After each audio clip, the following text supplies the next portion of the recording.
لله نحمده ونستعينه ونستغفره ونعوذ بالله من شرور أنفسنا ومن سيئات أعمالنا من يهده الله فلا مضل له ومن يضلل فلا هادي له. اللهم صل وسلم وبارك على سيدنا محمد وعلى آله وأصحابه ومن تبعهم بإحسان إلى يوم الدين. رب اشرح لي صدري ويسر لي أمري واحلل عقدة من لساني يفقهوا قولي. اللهم انفعنا بما علمتنا وعلمنا ما ينفعنا وزدنا علما نافعا. أما بعد. Hadirin jamaah kajian pada subuh Masjid Al-Fauzin yang mudah-mudahan senantiasa dalam limpahan rahmat dan maghfirah dari Allah Subhanahu wa taala. Alhamdulillah, dengan izin Allah kita masih dapat bersimpuh di hadapannya dalam salat subuh kita.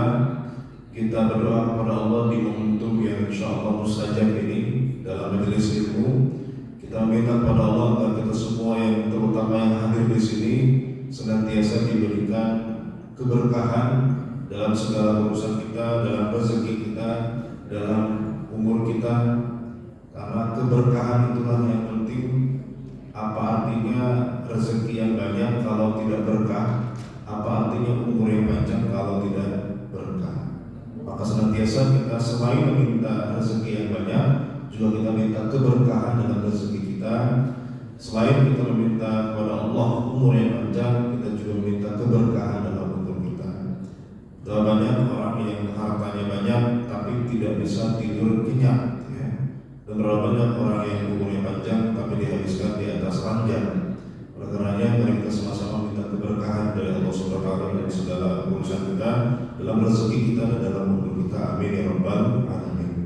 Salawat dan salam semoga selamanya terlimpah kepada junjungan kita Nabi Muhammad sallallahu alaihi wasallam, kepada keluarganya, para sahabat dan kepada seluruh umat hingga akhir zaman. Dengan harap kita yang terutama yang hadir di sini dianggap sebagai bagian dari umat Rasulullah yang mendapatkan syafaatul uzma yaumil qiyamah. Amin ya rabbal alamin. Bapak Ibu sekalian, ini agak sedikit menyimpang dari tema yang bisa kemarin ya. Seharusnya subuh kali ini kita bahas fikih prioritas ya. Tapi itu sih kita simpan dulu sementara untuk pertemuan selanjutnya.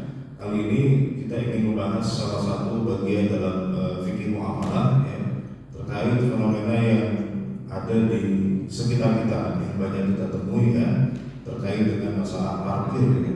Bagaimana syariat Islam atau fikih muamalah memandang masalah parkir ini, baik parkir yang resmi maupun parkir liar ya. Karena ini seringkali menjadi problematika di tengah masyarakat kita. Sebetulnya kita itu bagaimana menyikapi parkir ini sesuai dengan syariat ya. Bapak Ibu sekalian, ya memang parkir ini menjadi bisnis yang menjanjikan ya. Apalagi misalnya di beberapa tempat parkir liar itu kadang-kadang menetapkan tarif yang lumayan mahal gitu. Saya kerja di kantor yang kantor saya di belakang Mall Ambassador itu di Setiabudi gitu ya. Itu di belakang mall itu ada parkir liar, satu motornya ditarif 5.000. Dan itu sehari bisa ratusan motor yang parkir di situ. Satu motor 5.000. Minimal 100 motor saja itu per hari. Kali 5.000 berapa? 100 motor 5.000 berapa? 5 juta ya? 100 kali 5.000 berapa? 500.000. 500.000 kalau minimal 100 motor ya. Dan sehari pasang lebih ya. Dikali 1 bulan berapa?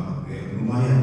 Makanya ini banyak orang sampai rebutan lahan parkir sampai bunuh-bunuhan ada juga ya. Dan ini juga banyak yang maaf oknum ya, kemudian jadi backingan ya karena mereka setoran juga gitu ya.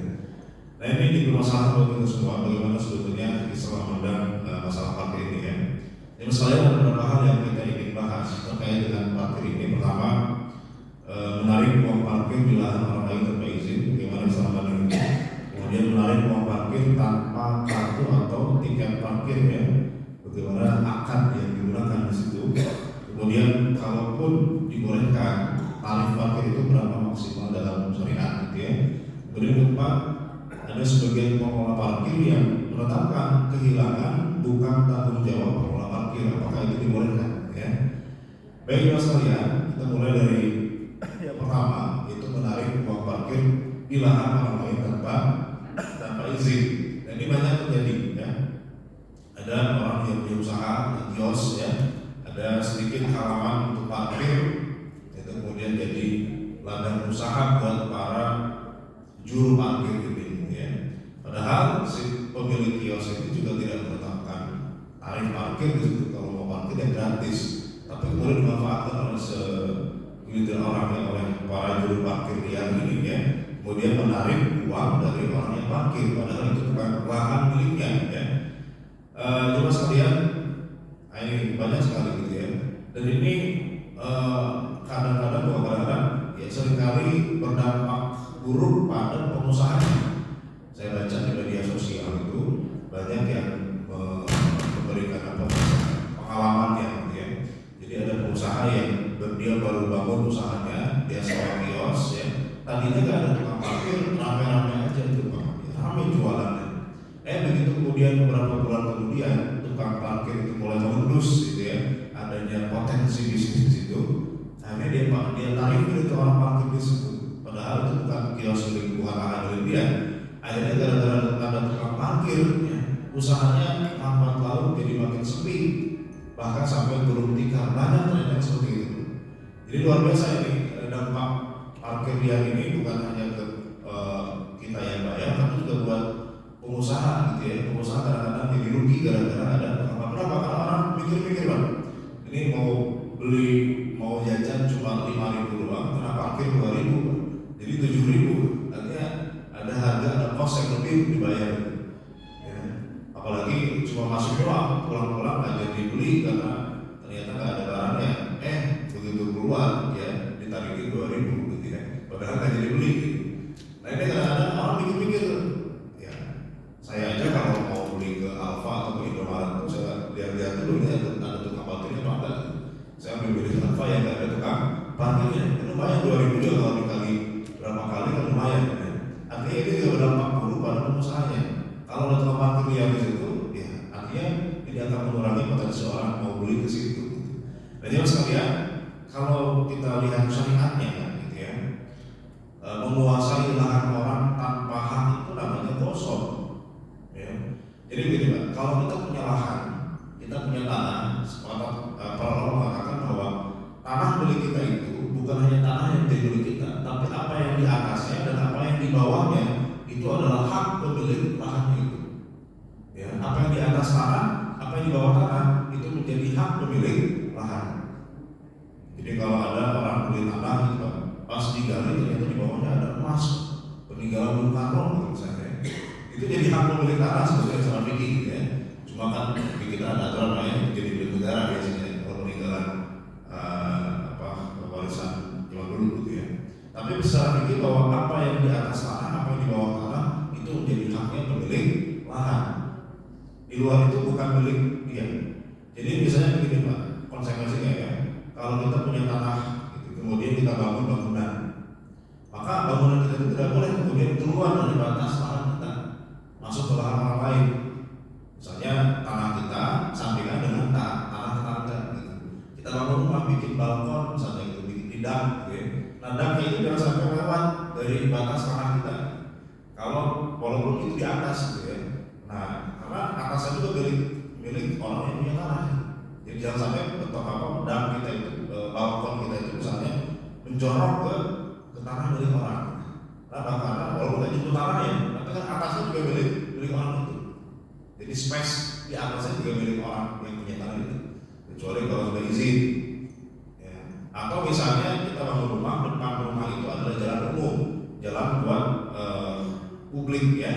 Baru kita bangun rumah, ternyata balkonnya itu menjorok ke arah jalan, jadi makan bagian dari jalan itu, walaupun di atas ya kan nempel ke jalannya, tapi itu kan atasnya juga milik umum, gitu, ya. Tapi secara kepemilikan kita itu hanya memiliki, ya, sebatas lahan kita itu, gitu, ya. Nah jadi itu artinya kalau kita menguasai lahan orang, baik atasnya bawahnya, gitu, ya, itu berarti kita menguasai yang bukan hak kita. yang disebut dalam istilah fikih dengan istilah gosok. Ya. Pernah dengar istilah gosok, Pak? Ya. Gasam itu sudah ada dalam KBBI, Pak. Ya. Gasam itu sudah ada dalam KBBI. Itu dari bahasa Arab yang disebut dengan gosok. Jadi gosok itu apa? Gosok itu adalah menguasai hak orang lain secara zalim, yakni tanpa hak. Menguasai hak orang lain tanpa hak, itu namanya gosok. Jadi orang kalau kemudian tanpa izin memiliki lahan, kemudian memanfaatkan lahan itu untuk kepentingan pribadi dia, maka artinya dia sudah menggosok, dia sudah menguasai tanpa hak. Apa yang kita kemudian hadis tentang ini? Ya, kalau kita lihat misalnya hadis riwayat Bukhari Muslim, kata Rasulullah SAW, "Man zalama qida shibrin min al-ardi tuwiqahu min sab'i ardi." Ini hadis sahih riwayat Bukhari Muslim. Apa artinya? Siapa yang melakukan kezaliman dengan sejengkal tanah saja, niscaya Allah akan membebankan kepadanya kelak di akhirat 7 lapis bumi. Jadi sejengkal tanah yang kita rampas, yang kita kuasai, yang bukan hak kita, itu bukan hanya sejengkal yang akan dibebankan di hari kiamat. Ke bawahnya sampai 7 lapis bumi itu akan dibebankan gitu, ya. Jadi jangan lihat luasnya sedikit, tapi ke bawahnya itu ikuti 7 lapis bumi akan dibebankan kepada orang di hari kiamat. Ya. Jadi kalau misalnya ada orang menguasai lahan parkir, ya, satu mobil saja kita parkir bukan di lahan milik kita, ya, tanpa hak, ya. Mobil itu kan ya luasnya hanya misalnya 4 kali 1,5 meter kan mobil itu panjangnya, ya. Tapi jangan lihat 4 kali 1,5 meternya, tapi ke bawahnya itu, gitu kan. Itu tanah yang jadi pijakan mobil itu ke bawah sampai 7 lapis bumi, itu nanti akan dibebankan di pundak orang itu di hari kiamat sebagai siksaannya. Yang luar biasa, ya. Karena Nabi mengatakan itu sebuah kezaliman, manzalam. Kalau Nabi mensifati suatu perbuatan buruk sebagai sebuah kezaliman, artinya itu dosa besar, bukan dosa kecil. Ya, kalau suatu perbuatan buruk dicap oleh Rasulullah sebagai sebuah kezaliman, berarti sebuah dosa besar. Ada banyak beberapa perbuatan lain yang dicap sebagai kezaliman, ya. Misalnya kata Rasulullah dalam hadis yang lain, matlul ghaniyi zulmun. Orang yang menunda-nunda hutang pada hari yang mampu itu zulmun, kata Rasulullah, zalim. Berarti orang yang menunda hutang pada yang mampu bayar, ya ini berdosa besar. Karena Nabi mengatakan itu zulmun, kezaliman. Termasuk menguasai lahan orang lain, ya, tanpa hak, tanpa izin, ya, itu namanya zulmun atau zalam, ya, menzalimi. Bahkan azabnya luar biasa di hari kiamat nanti, ya. Jadi ini yang perhatikan bahwa ya artinya ya perbuatan seperti itu ya selain melanggar hukum juga melanggar syariat, ya. Karena orang itu lebih berhak terhadap lahannya, baik penggunaan terkait lahan itu misalnya tadi sewa parkir segala macam. Nah, orang lain tidak boleh kemudian menggunakan hal itu untuk kepentingan pribadi tanpa seizin dari pemilik. Nah, kalau tidak maka disebut sebagai gosok. Kalau di pesantren dulu Pak, gosok itu prakteknya ini apa namanya? Pakai sendal santri lain tanpa izin, biasanya gosok itu sebutnya, ya. Nah, umum di pesantren begitu, ya. Pulang-pulang dari masjid sendal hilang, ya. Malah digosok, ya. Makanya dulu pesantren saya itu supaya nggak digosok sendal itu dikasih gembok Pak, ya. Sendal jepit dikasih gembok, ya. Lebih mahal gembok daripada sendalnya. Sendalnya harganya 10.000, mungkin 20.000 gitu. Itu dulu pesantren sampai segitu karena bahkan sendal kamu itu digosok juga, sendal ustaz digosok juga, gitu. Jadi masalah, ya. Jadi gosok itu memang terjadi, gitu. Artinya menguasai barang orang tanpa hak. Bedanya gosok dengan mencuri apa? Kalau mencuri diam-diam, gitu. Kalau gosok terang-terangan, ya. Kalau mencuri diam-diam kan orang ditaruh hartanya di suatu penyimpanan, ya, dengan rapi, kemudian orang mencuri itu membongkar segala macam, ya, secara sembunyi-sembunyi, itu namanya mencuri. Makanya nanti ada banyak istilah yang terkait tapi hukumnya beda. Misalnya ada mencuri, ada menjamret, ada copet, ya, itu hukumnya beda. Kalau dipotong tangan di Quran apa bahasanya? As-sariqu was-sariqatu faqta'u aydiyahuma. Sarikoh itu dalam bahasa Arab pencurian. Jadi yang dipotong tangan itu adalah yang mencuri, ya. Kalau copet mencuri atau bukan? Dalam definisinya bukan mencuri, beda. Sariko itu pencurian dalam bahasa Arab artinya sariko, tadi ayatnya sariko ya. Kalau copet itu an-nasyr dalam bahasa Arab, an-nasyru ya. Nyopet dengan nyuri beda kan? Beda ya. Kalau nyuri itu di tempat penyimpanan. Misalnya orang naruh uang di lemari di rumah ya, kemudian rumahnya dibobol ya, lemarinya dibongkar, itu pencurian. Sembunyi-sembunyi, orangnya lagi di luar rumah gitu ya.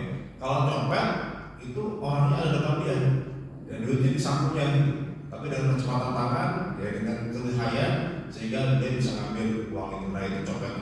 Itu beda lagi babnya, bukan dipotong tangan, ya. Terus diapain? Takzir. Takzir itu hukumannya terserah daripada hakim ya.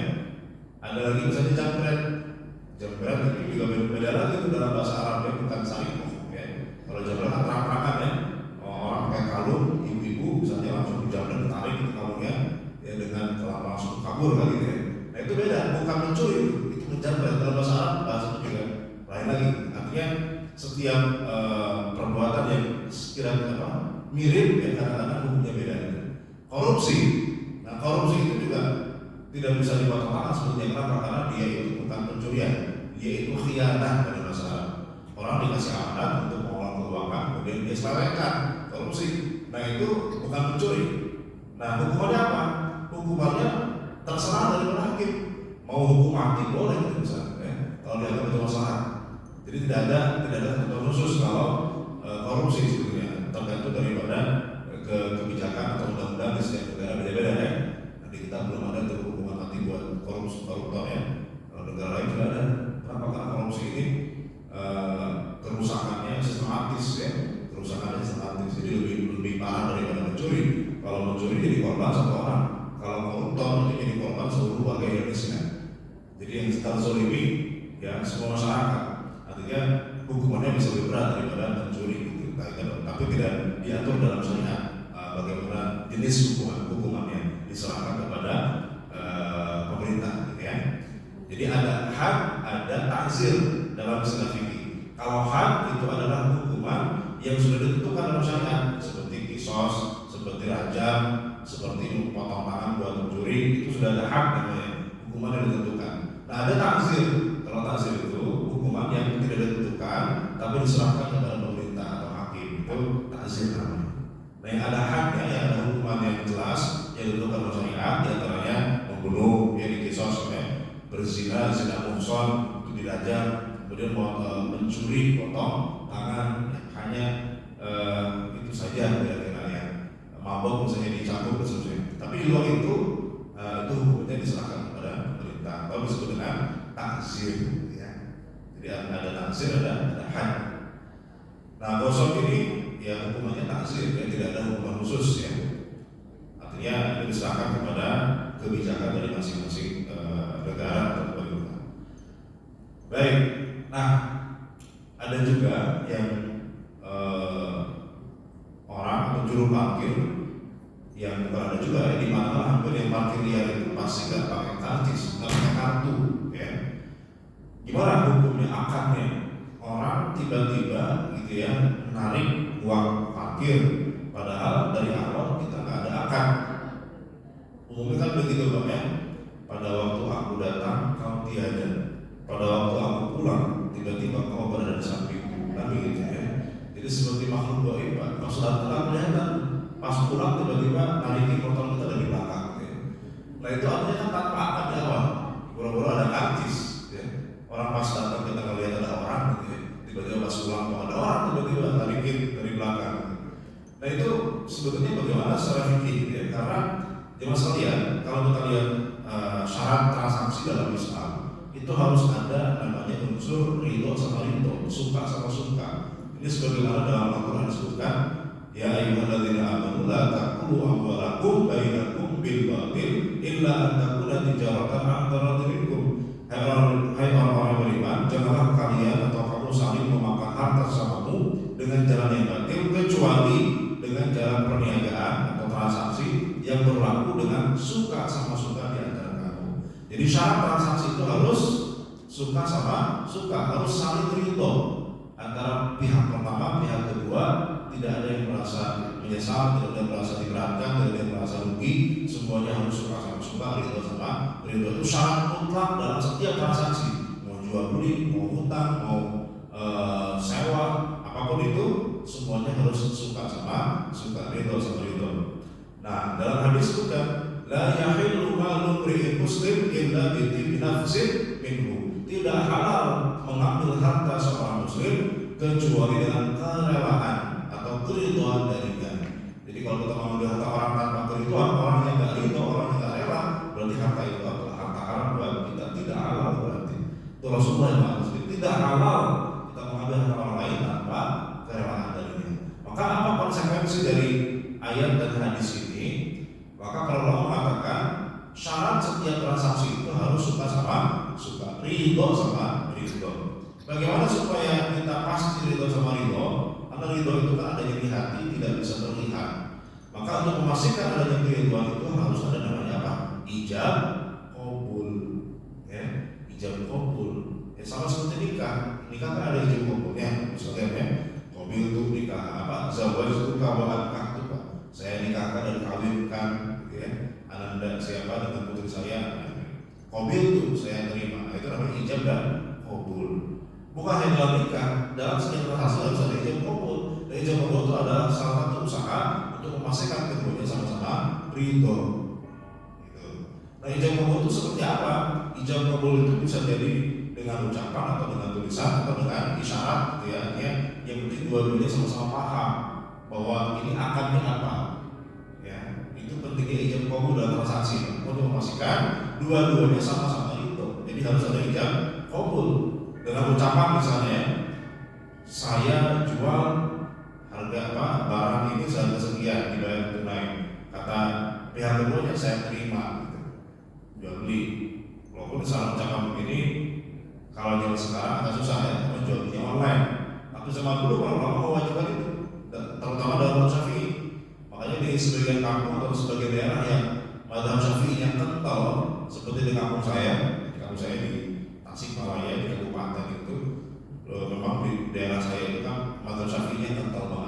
Kiai-kiainya memang dari dulu tradisinya adalah mengaji kepada kiai yang bermadzhab Syafi'i. Di pesantren-pesantren itu mazhab Syafi'i yang diajarkan itu ya. Kitab yang paling kecil sampai yang paling tebal itu semuanya mazhab Syafi'i. Sehingga pengaruh mazhab Syafi'i sangat kental dalam kehidupan masyarakat di kampung saya itu. Termasuk dalam jual beli. Jadi di kampung saya itu ada tradisi kalau kita mau jual beli itu harus ada ijab qabul yang diucapkan gitu. Kalau nggak diucapkan kayak merasa berdosa gitu kan, kayak ada yang kurang. Jadi ada ucapan yang template yang sering diulang-ulang kalau kita ke warung biasanya. Jadi kalau bahasa Sundanya gitu ya, kalau ada orang beli barang ke warung gitu, si pembeli bilang gitu, jangan kena kosna, nanti barangnya, ya. Itu di setiap warung tuh gitu, kalau mau ke warung apa gitu, tetap semua gitu, jangan kena kosna, nanti barangnya. Ngerti kan ya? Kalau sudah ya, jangan kena kosna apa tuh? Saya serahkan uangnya, gitu ya. Saya serahkan uangnya, nanti barangnya saya terima barangnya. Nah itu kita mau ke tukang cilok, mau ke tukang bakso, mau ke warung, itu pasti bilang gitu, jangan kena kosna, nanti barangnya. Nah karena memang kultur di kampung saya itu kiainya mengajarkan mazhab Syafi'i yang memang mewajibkan adanya ijab qabul itu secara lisan ya. Karena dalam kitab-kitab yang mazhab Syafi'i yang klasik ya, itu memang mewajibkan harus ijab qabul secara lisan, kalau enggak maka tidak sah ya. Nah cuma memang kalau zaman sekarang agak susah. Kalau ke warung mungkin masih bisa, tapi kalau jual di online itu susah. Gimana cara ijab qabul secara lisan? Orang kita nggak ketemu sama penjualnya, kita nggak tahu di mana penjualnya. Maka ijab qabul untuk kemudian berkembang, bukan hanya secara lisan, bisa juga secara tulisan, secara proses yang kita ikuti dalam suatu aplikasi. Kalau kita jual di online itu kan ada check out ya, sebelum kita transfer kita check out dulu. Check out itu memastikan harganya berapa, ongkirnya berapa, barangnya seperti apa, sudah yakin sudah pasti baru kita check out. Nah check out sudah qabul itu ya, sudah ada qabul dalam ini, jadi sudah sah. Artinya kan ada keridhaan dari masing-masing pihak, dijelaskan dengan adanya pernyataan bahwa kita terima akad itu. Nah masalahnya adalah ketika parkir yang tadi itu, yang pas datang gak ada orang, pas pulang tiba-tiba ada orang lari gitu ya, dari belakang. Nah itu kan artinya di awal tidak ada ijab qabul. Kalau di awal tidak ada ijab qabul, kita sebenarnya tidak wajib untuk membayar apapun, ya, karena tidak ada akad. Nah, jadi terus bagaimana kalau orang terima uang itu? Tergantung akhirnya pada si pembayar parkir itu atau tidak, gitu ya. Kalau orang yang bayar parkir tanpa gratis itu kemudian dia ridho untuk membayar, ya, misalnya kalau ini lahan dia sudah izin, gitu ya. Maka kalau ridho, ya kita itu akannya menjadi hibah atau sedekah, ya. Maka halal dia terima gitu. Kalau lahannya memang sudah izin, ya. Dan dia misalnya si yang bayar parkir juga ridho, rela. Karena misalnya gimana? Karena ketika dia lihat tukang parkirnya kerja gitu, kan ada tukang parkir yang memang dia merapiin motor kita, dia jagain, kemudian kalau panas tuh dikasih kardus di atas daunnya supaya kepanasan, ada helmnya yang kemudian dibungkusin supaya kehujanan gitu. Nah, artinya ini kelihatan kerja gitu ya, ada jasanya, sehingga kita ngeluarin uang 2.000 pun nggak rugi gitu ya, kita merasa ridho. Nah, kalau ridho berarti dianggap apa? Hibah. Kenapa hibah? Karena ini tidak ada akad di awalnya, ini pemberian aja supaya gitu ya. Nah, artinya ini halal kalau si yang ngasih itu ridho kan. Cuma resikonya kalau nggak ridho, ini yang jadi masalah. Kalau yang ngasih nggak ridho, kalau dari awal nggak ada akad, ya, nggak ada perjanjian, kemudian dia ngasih terpaksa. Kenapa terpaksa? Karena ada kasus sebelumnya, gitu ya. Ada orang yang nggak mau bayar parkir, itu diajak berantem sama tukang parkirnya.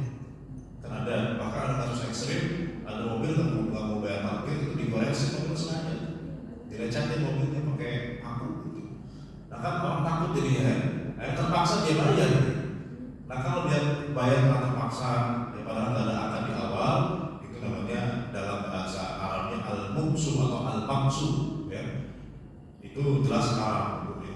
Kenapa? Ada hadis yang Nabi mengatakan, la yadkhulul jannata shahibu muqsin, tidak akan masuk surga tukang penarik al-muqsu. Al-muqsu apa? Palak, tukang palak, ya. Tidak akan masuk surga tukang palak, kata Rasulullah, ya. Shahibu muqsin, ya. Jadi kalau Rasulullah mengatakan tidak akan masuk surga, itu berarti dosanya dosa besar. Ada beberapa dosa yang Nabi mengatakan tidak akan masuk surga. Contohnya apa? Dosa yang lain, ya. Contohnya misalnya dalam hadis yang lain, la yadkhulul jannata qati'ur rahimin, tidak akan masuk surga orang yang memutus silaturahim. Jadi dia sama keluarga nggak mau silaturahim, ya, artinya dia memutus hubungan baik, dia memusuhi saudaranya sendiri, ya, itu namanya qati'ur rahim. Itu dan itu dosa besar. Kenapa? Karena Nabi mengatakan tidak akan masuk surga orang yang memutus silaturahim, gitu ya. Dalam hadis yang lain, la yadkhulul jannata man kana fi qalbihi mithqalu habatin min kibrin, tidak akan masuk surga orang yang di hatinya ada rasa sombong, rasa tinggi, ya, lebih dari orang lain semua rendah di hadapan dia. Nah, itu kata Rasul tidak akan masuk surga. Artinya sombong itu bukan dosa biasa, itu dosa besar. Termasuk memutus silaturahim, termasuk menarik ini, saya buksin, ya, menarik palak, menarik pungutan liar, itu ada ancaman luar biasa. Nah, pungli ini sudah jadi kebiasaan di masyarakat kita, ya, bukan hanya tukang parkir, ya, bahkan orang yang punya seragam, ya, maaf, ketika orang punya jabatan, nah itu pungli itu sangat mahal juga. Bahkan punglinya orang-orang yang punya jabatan ini itu lebih lebih merugikan daripada pungli yang orang biasa. Kenapa? Karena orang punya seragam punya kekuatan, ya, punya jabatan, ya, sehingga punglinya itu hanya terpaksa orang bayar. Nah, itu pungli itu ada ancaman luar biasa Rasulullah, ya. Tidak mau surga Rasulullah. Orang yang suka malak, artinya pungutan liar. Nah, apa itu al-muqsu atau pungutan liar yang dimaksud dalam hadis ini? Para ulama kemudian memberikan definisinya. Al-muqsu darahim kadang tukhadu min bai'i silah fil aswaq al-jahiliyah. Al-maqsu adalah sejumlah uang dan di masa lalu uang dirham, ya, yang diambil dari para pedagang di pasar-pasar pada zaman jahiliyah. Jadi sebelum Rasulullah menjadi Rasul, zaman jahiliyah itu biasa kalau orang pedagang di pasar itu suka dipalakin sama preman. Nah, uang palaknya itu sebenarnya al-muqsu. Saya muqsu berarti preman, ya, preman yang suka palakin di pasar. Kenapa harus kita definisikan? Karena ada sebagian orang yang mengartikan hadis ini mengarahkan kepada pajak, gitu ya. Hanya tidak masuk surga orang yang menarik pajak. Padahal ada perbedaan antara pajak dengan japren.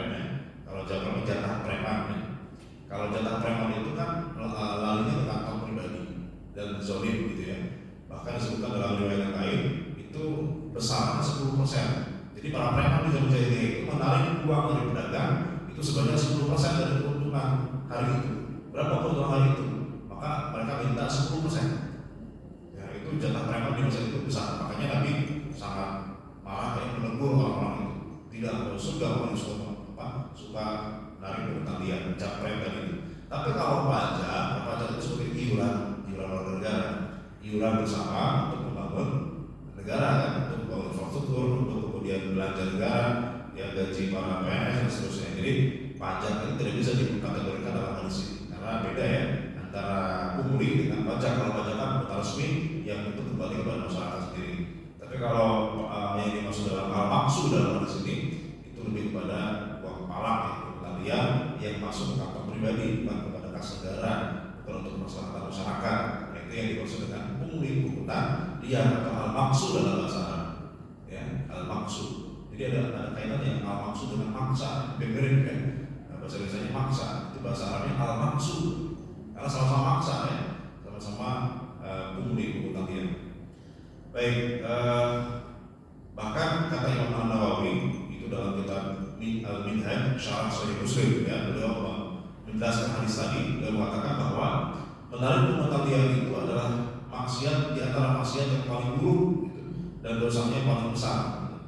Kenapa? Karena ya ini banyak meminta-minta pada masyarakat dengan menzolimi mereka, ya. Artinya minta-minta tapi zolim, ya, maksa minta-minta harta tapi dengan cara yang zolim. Dan kezoliman ini ya artinya mengakibatkan orang banyak terzolimi. Semakin banyak orang terzolimi, semakin besar dosanya. Karena zolim itu kan dosa besar. Orang banyak ibadah sebanyak apapun ibadahnya, kalau zolim sama orang, kata Rasulullah dia akan jadi orang bangkrut, muflis kata Rasulullah. Siapa itu orang bangkrut? Orang bangkrut itu adalah orang yang ibadahnya banyak, puasanya banyak, ibadahnya rajin, dia sholat tahajudnya setiap malam, tapi dia sering menzolimi orang, sering menguasai hak orang lain, sering menzolimi hak orang lain, ya. Nah itu nanti di hari kiamat itu pahala-pahala ibadahnya akan dikirimkan ke orang-orang yang dizoliminya sampai pahalanya habis, sedangkan hutang kezoliman yang masih tersiksa, maka dosa-dosa orang-orang itu dilimpahkan kepadanya. Yang tadinya dia banyak pahala, dia banyak dosa. Itu namanya orang bangkrut kata Rasulullah. Jadi orang bangkrut bukan orang yang kehilangan harta benda kata Rasulullah, tapi orang yang banyak pahala tapi banyak menganiaya orang lain, banyak menzolimi orang lain. Maka nanti pahalanya itu yang menikmati adalah orang-orang yang dizoliminya. Maka jangan sampai kita capek-capek ibadah, ternyata yang menikmati pahala ibadah kita itu adalah orang lain. Itu orang yang kita zolimi selama ini, gitu ya. Maka kita apakah termasuk menarik pungli ini lah di antara kezoliman yang luar biasa. Karena banyak orang terzolimi, ya. Setiap hari dia banyak pungli berapa rupiah dari orang yang dia narikin itu. Nah, maka itu nanti akan semakin besar pula ya dosa di hari kiamat. Jadi mas kalian ini yang betul-betul maka ini yang terjadi gitu ya. Jadi gara-gara orang kemudian saking nggak mau bayar parkir karena dia terpaksa ya, dia nggak ridho ya. Sampai ada meme ya, memes yang udah gambar-gambar lucu terkait parkir gitu ya. Daripada bayar 2.000 mending gue bawa masuk, dibawa masuk motornya Pak ya. Atau editan apa beneran ya. Sampai ada orang bawa motor masuk, motornya bawa masuk gitu kan ya, ke minimarket supaya bayar parkir. Ada orang yang sengaja supaya bayar parkir, jadi suami istri bawa motor, itu suaminya taruh di motor ya, supaya bayar parkir gitu maksudnya. Di sini belanja ke masuk ke Alfa. Itu saking orang itu merasa nggak itu dengan 2.000 itu, cuma 2.000 itu. Nanti orang nggak itu, orang nggak itu jadi masalah. Jadi kumpul tadi itu ya. Masuk ke market tapi nggak jadi beli, pas keluar minta ini parkir ya. Itu terlalu sadis cara kalau kata Afgan ya, kamakola Afgan di lagu ini ya. Jadi itu menunjukkan bahwa orang itu nggak itu dengan apa yang dibayarnya. Maka harusnya gimana? Jadi ada orang tadi ya jagain misalnya di sekitar Istiqlal itu kan ada trotoar ya, ada pinggir jalan biasanya orang tarikin parkir di situ. Ada bus berhenti ditarikin parkir sama orang itu. Padahal itu lahan bukan milik dia, lahan pemerintah, ya, lahan umum. Ditarikin parkir. Yang pertama lahan umum nggak boleh ya. Tapi bisa nggak dia narik duit halal di situ? Gimana cara Caranya kata orang begini, dia bukan menarik sewa lahan, karena itu kan bukan lahan dari dia kan. Kalau mau kata orang lama, ya dia menarik uang ini, menjaga jasa menjaga mobil ya, supaya mobilnya nggak dicuri, supaya mobilnya nggak diisengin orang gitu ya, dijagain. Gitu. Jadi uang penjagaan. Cuma syaratnya kalau mau narik uang jaga mobil itu harus akad di awal. Jadi kalau ada jasa penawaran jasa begitu, jadi begitu orang masuk gitu ya, berhenti di situ, dia langsung samperin, Pak mau nggak saya jagain mobilnya? Kalau mau ada tarifnya, seberapa tarifnya? Tarifnya kalau sejam saya jagain 5.000 misalnya. Itu boleh. Kenapa? Karena yang dia tarik itu bukan sewa lahan, lahan juga milik dia. Yang dia tarik adalah jasa menjaga. Jasa menjaga boleh ditarikin. Cuma akadnya di awal. Jadi jangan pas orang situ ada orang yang tiba-tiba pas mau pulang baru tarikin, enggak. Karena akad harus di awal, ya. Ijab kabul harus di awal, harus ada kejelasan di awal. Namanya jual beli itu harus jelas di awal. Jual beli jasa termasuk adalah harus jelas di awal. Ya. Kan tukang cukur biasa juga dijelaskan ada tarifnya di awal. Ya. Kalau tukang cukur kita tahu harganya berapa ya.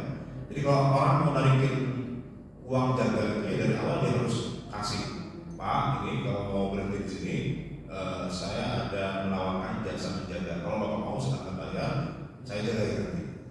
Kalau nggak mau ya sudah nggak apa. Jadi ada pengawasan itu. Tapi nggak ada yang pakai gitu ya. Yang nawarin di awal kalau mau silakan, kalau nggak apa-apa. Gitu. Tapi yang terjadi adalah begitu kita mau pergi baru ditarikin, Pak. Ini ada mau parkir segini. Loh, dari mana ini tempat kita ini? Lahan hukum segala macam. Nah itu namanya jamprek, namanya pungli, bukan?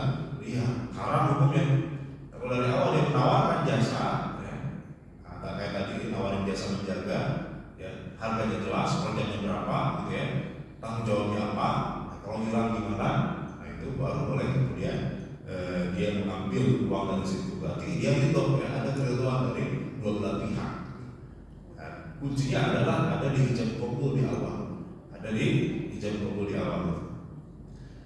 Nah, terus kalau boleh menarik tarif parkir ini buat parkir resmi ya. Berapa batas tarif parkir itu kan tiap daerah berbeda, itu kan ada aturan sendiri ya, ada aturan daerah atau pemerintah daerah sudah mengatur tarif parkir maksimal berapa. Nah, dalam Islam juga sama, dalam Islam memang tidak ada batasan nominal berapa orang boleh ngambil untung dari jual beli. Saya mau beli barang, misalnya harganya 10.000, saya jual 20.000, boleh nggak? Nggak ada masalah. Batasan dua.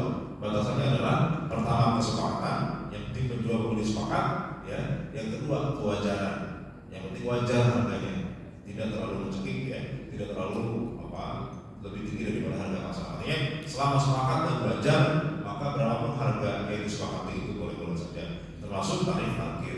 Nah, kewajaran itu diambil dari mana? Wajar itu bisa berdasarkan dua hal. Pertama berdasarkan harga pasar atau adat tradisi, ya. Berapa nih harga pasar? Bisa menjadi batas kewajaran. Atau yang kedua berdasarkan aturan. Ada nggak aturan dari pemerintah yang menetapkan tarif dasar atau tarif maksimal parkir itu? Mobil parkir itu wajarnya segitu. Jadi wajar itu bisa berdasarkan adat atau berdasarkan aturan yang ada. Jadi Islam memang tidak spesifik mengatur berapa keuntungan yang perlu diambil. Batasnya adalah dua, sepakat dan wajar. Kalau orang sudah sepakat, harganya tinggi nggak masalah. Misalnya ada orang jual beli barang antik, jual beli barang kuno, ya, itu dihargai mahal banget. Tapi kalau buat orang yang paham seni, ya, dia paham sejarahnya segala macam, dia berani ngeluarin duit banyak. Karena ini tahu ini barang kolektornya, barang koleksi nih. Artinya buat dia karena dia paham dengan sejarahnya dan dengan seninya, dia berani bayar mahal. Tapi kalau orang awam, ngapain sih barang kuno begitu dihargai mahal, gitu ya? Nah, kita nggak paham. Artinya kesepakatan atau kewajaran artinya relatif juga. Orang beli aqua di warung biasa dengan beli aqua di pesawat tentu harganya beda ya. Beli aqua di warung biasa itu 3.000, tapi di pesawat bisa 20.000 gitu. Wajar nggak begitu? Ya bisa wajar, kenapa?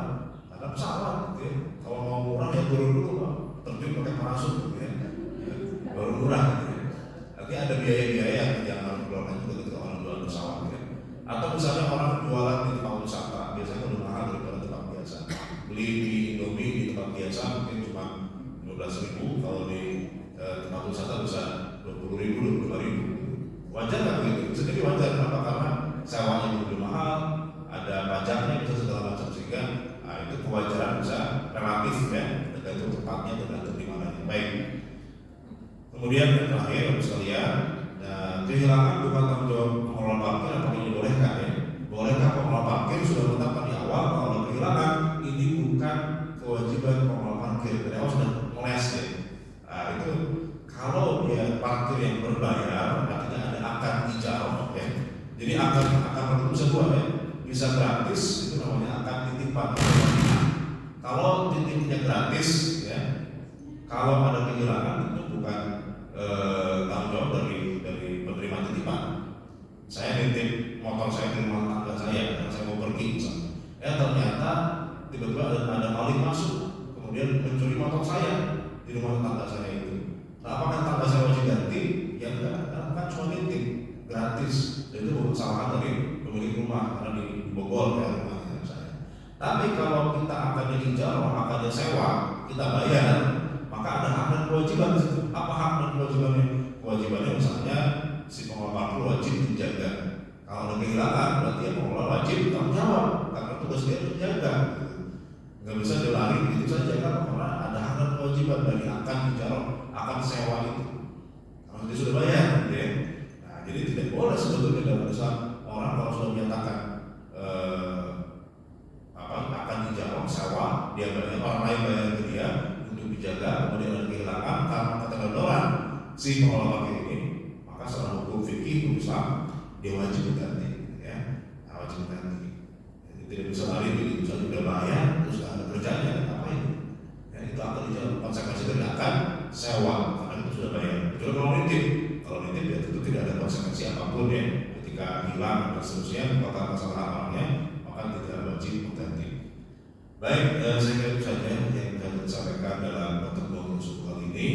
Yang sudah masuk waktu belum ya, suruh yang sambil membantu suruh silakan kalau ada yang mau menambahkan atau bertanya silakan. Silakan. Assalamualaikum warahmatullahi wabarakatuh. Waalaikumsalam. Setelah mendengar ceramah dari Ustaz, mohon penjelasan. Yang pertama tentang suatu transaksi yang didahului dengan DP atau apa saja. Apabila transaksi ini dibatalkan oleh yang punya niat, bagaimana hukumnya? Apakah otomatis menjadi hak daripada si itu yang pertama. Kemudian yang kedua, apabila parkir ini dikaitkan bahwa yang mengelola atau yang melaksanakan pungutan ini dikaitkan dengan dia mencari nafkah. Nah, apakah secara hukum Islam sesuai dia memaparkan bagian ini untuk nafkah terhadap anak dan istrinya? Kemudian satu lagi tentang yang sudah umum berlangsung bahwa apabila suatu transaksi jual beli tanah itu si penghubung perantara itu meminta haknya 2,5%, baik itu pada penjual ataupun demikian. Terima kasih. Yang pertama terkait dengan DP ya, uang panja. Ya. Jadi DP itu boleh nggak hangus ya, ketika nggak jadi. Jadi Bapak juga membahas masalah uang DP atau uang panja ini.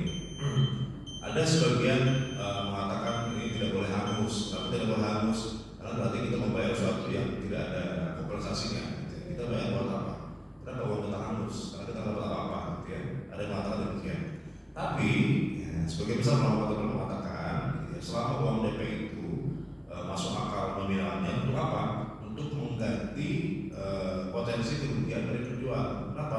Karena dengan kita bayar DP, orang itu menahan barangnya, tidak menjual kepada orang lain. Ya. Nah sehingga kalau kita nggak jadi, ya, artinya ada potensi kerugian buat orang itu. Jadi selama dia tahan barangnya itu ada orang yang sudah mau beli orang lain, gitu ya. dia kemudian tahan karena kita sudah bayar DP. Nanti kalau nggak jadi, ada kerugian, ada proses kerugian yang dia bisa alami gara-gara dia tahan barangnya nggak jual ke orang lain. Sehingga untuk mengganti kompensasi itu, untuk mengganti potensi kerugian itu wajar kalau kemudian DP itu kalau nggak jadi hangus. Kenapa? Untuk mengganti, bukan tidak ada kompensasinya. Ya. Maksudnya tadi untuk mengganti potensi kerugian selama uangnya wajar. Ya wajar itu disepakati dua pihak ya. Misalnya berapa harga rumah misalnya 1M gitu ya. Begitu orang mau beli bayar DP, DP berapa? DP-nya misalnya ada bisa jadi kalau beli rumah itu ada booking fee, ada DP ya. Itu dua hal berbeda guys. Kalau booking fee itu sebatas booking, jadi misalnya 2 juta bookingnya. Ya, ini untuk tanda bahwa kita serius ya booking fee. Kalau nggak jadi, biasanya hangus 5 juta itu. Karena tadi ya, karena orang lain si yang punya rumah ini nggak jual ke orang lain. Tapi kalau down payment, kalau yang uang panjang itu biasanya lebih tinggi ya, misalnya 10% dari harga rumah. Berapa? 100 M berarti 100 juta gitu, DP-nya. Nah nanti kalau DP ini kalau nggak jadi biasanya dikembalikan full kalau DP ya. Tapi kalau jadi itu menjadi harga rumahnya juga, berarti tinggal bayar sisanya aja. Biasa begitu. Jadi ada booking fee, ada DP. Kalau yang hangus misalnya yang booking fee-nya kalau beli rumah ya, kalau kita beli rumah. Nah artinya kalau nominalnya wajar dan kemudian untuk mengganti potensi kerugian yang terjadi karena dia menahan barangnya sehingga orang lain nggak bisa beli ya, maka itu sudah membolehkan itu ya, selama wajar ya nominalnya. Kemudian yang kedua terkait dengan nafkah ya, yang orang partai kalau nafkahi anak istri yang tentu dia nafkah itu wajib, tapi tentu nafkah harus dari uang yang halal. Nafkah tidak boleh kemudian dari uang hasil menzalimi orang lain ya. Tadi menarik uang pungli dari orang lain. Maka tukang parkir bukan berarti profesi yang haram, bukan, tergantung dari tukang parkir seperti apa akarnya tadi kan kita sudah apa yang halal apa yang haram ya. Kalau yang haram itu yang kemudian dia menarik parkir di lahan orang lain dan pelakunya lahan tidak mengizinkan ya. Sudah jelas parkir gratis di situ. Dia masih menarik parkir di situ, padahal yang punya lahan nggak mengizinkan. Artinya dia menarik sesuatu di lahan orang lain, memanfaatkan lahan orang lain tanpa izin. Itu kan nafkah yang juga tidak berkah buat anak istrinya juga. Gitu. Kecuali kalau dia sudah izin, ya dia parkir di situ, kemudian sebagai apa ya kita yang ngasih parkir itu ya niatnya sedekah atau hibah, gitu ya, tidak memaksa, gitu ya, maka itu dibolehkan, tidak ada masalah halal gitu, kalau orangnya itu. Gitu. Nah, maka usahakan kalau tukang parkir itu gimana caranya seorang bayar dia itu ridho. Gitu. Gimana ya, dalam kerja ada jasanya, bukan cuma main HP, bikin tiba-tiba pas pulang kita gitu gitu ya. Ya seperti yang tukang parkir yang aktif gimana ya, tadi jagain rapi segala macam. Kan orang bayar juga merasa ikhlas begitu. Jadi itu Pak. Jadi intinya nafkah boleh wajib, tapi nafkah itu juga harus dari uang yang halal. Yang ketiga 2,5% dari nalar hukum ya. Jadi broker ya, broker menarik persentase dari transaksi ya. Itu hukumnya itu dalam bahasa fikihnya disebut dengan istilahnya itu simsar ya. Simsar itu calon broker ya. Nah broker itu akan biasanya kalau marketing ya itu kan disebut calon juga marketing itu. Jadi marketing misalnya ada orang jual rumah ya, yang punya rumah ini menyewa jasa marketing. Jadi marketing yang menjualkan dia jadi calon gitu. Nah marketing itu biasanya ketika CV berapa 2,5% dari nilai harga rumah gitu. Misalnya harga rumahnya 1M dan dia dapat 25 juta ya 2,5% gitu dari harga rumahnya. Nah itu boleh nggak? Boleh, itu namanya akan dijalankan sewa jasa ya. Jasa memasarkan. Jadi calon ini berjasa untuk memasarkan rumah itu ya, dia nawarin ke banyak orang gitu ya, begitu dapat ya, kita kasih fee. Itu jasa marketing, jasa calon dibolehkan dalam usaha ya, selama ada kesepakatan antara si calonnya dengan yang ngasih fee-nya gitu. Ada kesepakatan di awal, saya kira gitu. Baik, ada lagi? Silahkan.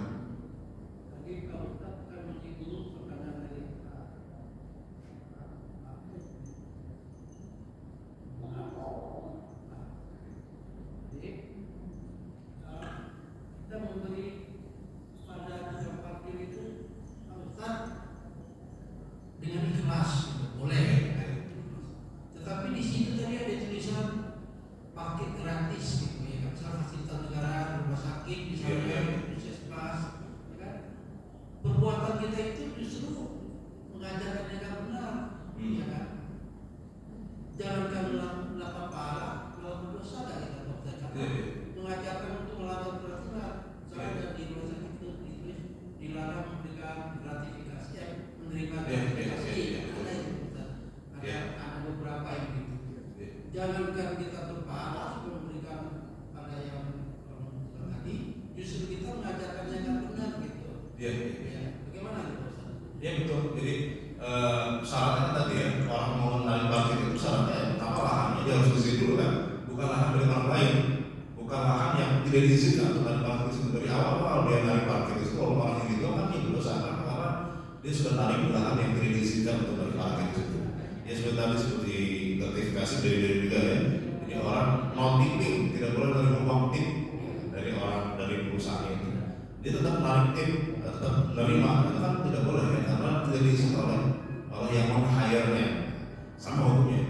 Ya, jadi syarat tadi orang boleh terima apa yang dijual itu ketika memang itu lahannya memang sudah diizinkan untuk menghasilkan itu. Betul, kalau kita kasih malah ini mengakibatkan malah perasaan itu hal yang benar ya, sehingga akhirnya yang jadi rugi juga orang yang punya lahan juga pada akhirnya gitu ya.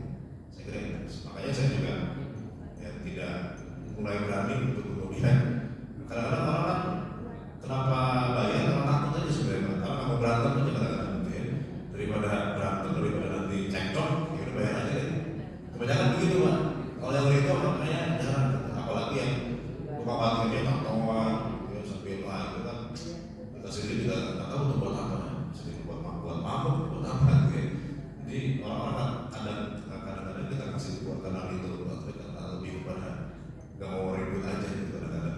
Jadi sebaiknya kalau gitu usaha sih Pak, dan nggak ada akad di awal, nggak ada akad di awal kita nggak punya kewajiban untuk buat ngasih ya. Kecuali kalau ada akad di awal di awal itu gimana, kita parkir resmi ya, kita ada tiket gitu. Nah itu kan akad gitu, izin komo untuk tiket gitu, ada harganya berapa, per jamnya berapa, kalau motor berapa gitu, jelas tuh ada tiketnya, ada hak dan kewajiban di situ, ada aturannya segala macam. Kita pun bayarnya itu berapa, karena aman, kita ada hak dan kewajiban yang berlaku di situ. Ya kalau ada akad harganya jelas. Tapi kalau ada akad ya kita kan ada kewajiban untuk membayar. Ya. Baik. Cukup? Ibu ada ya? Kalau sudah cukup, saya kira kita cukup kali kajian kita di hari ini. Mudah-mudahan ada manfaat untuk kita semua. Kurang lebihnya mohon dimaafkan. Kita baca hamdalah sama-sama. Alhamdulillahirabbil alamin. Subhanakallahumma wa bihamdika asyhadu an la ilaha illa anta astaghfiruka wa atubu ilaik. Khairul kalam. Assalamualaikum warahmatullahi wabarakatuh.